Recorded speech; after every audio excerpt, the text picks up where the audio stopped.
Hello guys! 'శబ్దం' horror కాన్సెప్ట్‌తో తెరకెక్కిన ఈ మూవీ థ్రిల్లింగ్ ఎక్స్‌పీరియన్స్ ఇవ్వగలిగిందా? మీరు థియేటర్‌కి వెళ్ళే ముందు ఈ రివ్యూని తప్పకుండా చూడండి. Interesting combination Vaishali same director, అరివల్గన్, hero Aadhi Pinisetty Shetty, horror thriller genre hype create చేసిన ఈ సినిమా 2 అవర్స్ 28 మినిట్స్ రన్ టైమ్‌తో థియేటర్‌లో రిలీజ్ అయ్యింది. ఈ సినిమాని చూసాక నా ఒపీనియన్ చెప్పాలంటే ఒక డీసెంట్ థ్రిల్లర్ చూసాననిపించింది. టెక్నికల్‌గా సినిమాకి చాలా రిచ్ లుక్ ఉంది.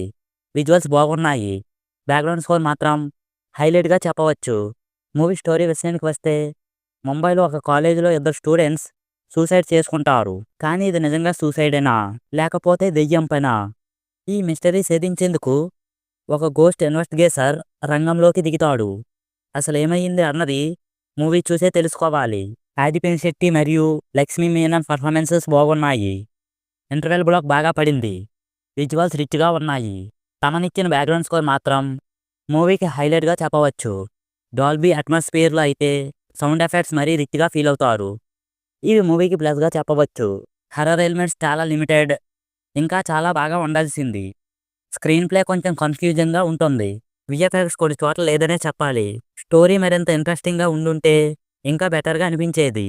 సో ఫైనల్‌గా ఈ మూవీ ఉడతవచ్చ అంటే థ్రిల్లర్ లవర్స్‌కి ఒకసారి చూడవచ్చు అనిపించవచ్చు. కానీ బెస్ట్ హర్రర్ ఎక్స్‌పీరియన్స్ అనిపించదు. స్టోరీ లైన్ ఆసక్తిగా ఉన్నప్పటికీ థ్రిల్ ఇంకా బలంగా ఉంటే బాగుండేది.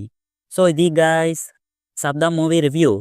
మా రివ్యూ ఎలా అనిపించిందో మాతో కామెంట్స్‌లో షేర్ చేసుకోండి. మా రివ్యూ నచ్చినట్లయితే వీడియోకి ఒక లైక్ చేసి మన ఛానల్‌ని సబ్స్క్రైబ్ చేసుకోవడం మాత్రం మర్చిపోవద్దు. మళ్ళీ ఇంకో మంచి వీడియోతో కలుద్దాం. Thanks for watching. జై హింద్.